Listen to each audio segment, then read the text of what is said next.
So I am a final year student of the BA in International Relations, and I'm excited to talk to you about it today. And of course, if you have any questions after this presentation, you can message me on UniBuddy. So firstly, the course is a 3-year course, but there is an option of 4, which I'll discuss a bit later. You can see the CAO code on the screen and the points for the last 3 years.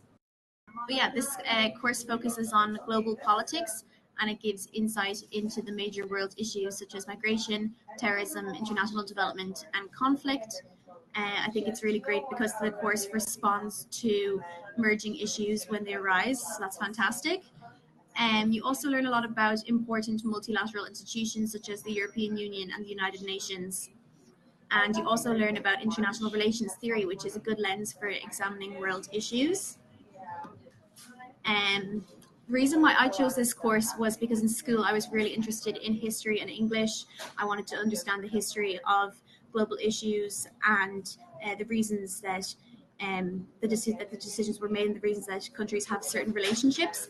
And then English really led me to want to do a course where I wrote more in-depth essays on these issues.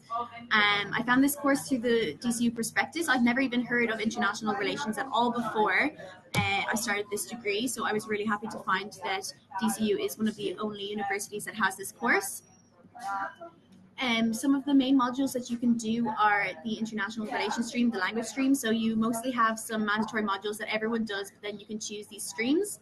So into the international relations stream, you tend to pick more cultural and sociology-based modules or American politics. And then the language stream, you can pick German, Spanish, and French, but you have to have done that before and have a level of a H3.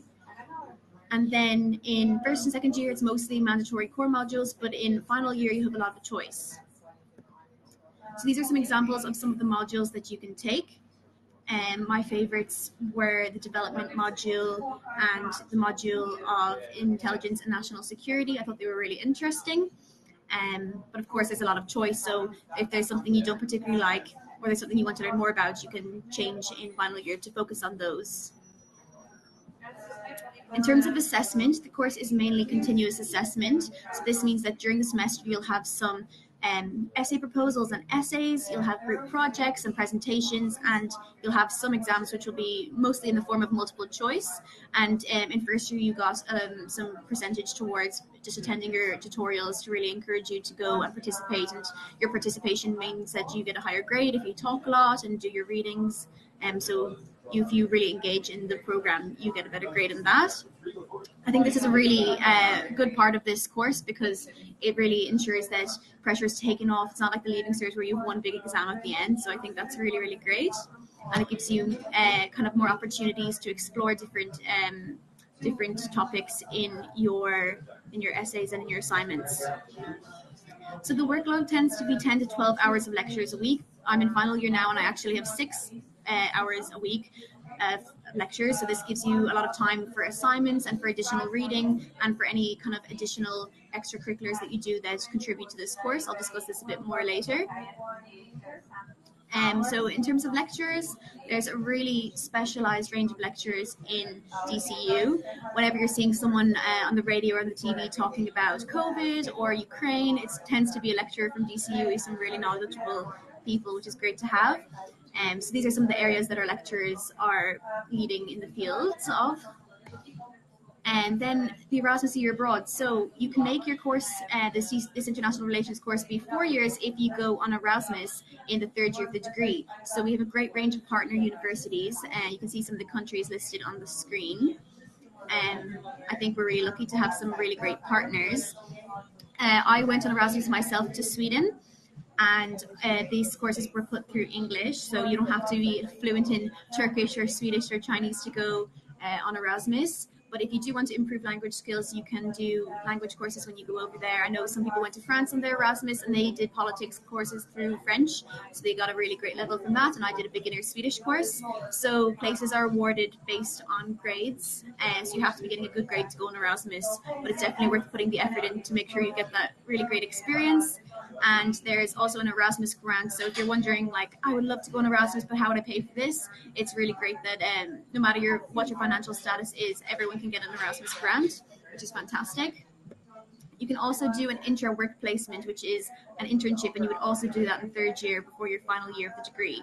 So I think this is a really good part about DCU as well. I think that it's really ensures that you gain the skills needed to be employable in the workforce. And these are some of the careers that people who study international relations go into. People work in the national government, in international organizations such as, you know, the UN and multilateral organizations such as the EU, NGOs such as Amnesty or Concern, and a lot of people kind of go into academic research as well, political analysis or policy research. So that's really fantastic. And it is quite a broad course, so you can do a master's in a completely different field also if you want to build your knowledge in a different area. I know a lot of people from my course ended up doing a master's in a business field so that they would have both international relations and business information. So one great thing is because the course has less hours of tutorials and lectures, that you can get really involved in relevant student societies that will really enhance your learning and help you gain some skills, and also, of course, to just enjoy being a student and make a lot of friends. So on the screen we have some listed here. I am actively involved in the Amnesty Society and the International Relations Society. So it's really great to see that there's a lot of ways you can get involved. There's also a lot of youth wings of political parties if you're interested in that. And we cater for students of all political ideologies, which is great. And there's also a mentorship program, which I think is one of the most unique things about DCU. You'll get paired with a professional who tends to be a DCU alumni from a relevant field that you're interested in, and will give you a lot of guidance on how you can gain skills and be best or be the most employable you can be. So this was really beneficial to me. You do this in the second year of your degree. And also the Students' Union, I think that's a fantastic way to get involved in college. It's quite politically minded because you vote on motions about student issues, and you, at the start of the year, will elect someone from your class to represent the course. So that's another fantastic way. And the DCU Students' Union is really, really active and engaged and do a lot of work. So yeah, I think it's really fantastic. So if you have any questions, you can put them into the chat now and I can answer them before this live stream ends, or you can message me on UniBuddy as well. I think another great thing about DCU is its student life. I think DCU has a lot of really unique societies, ones also that are not related to politics.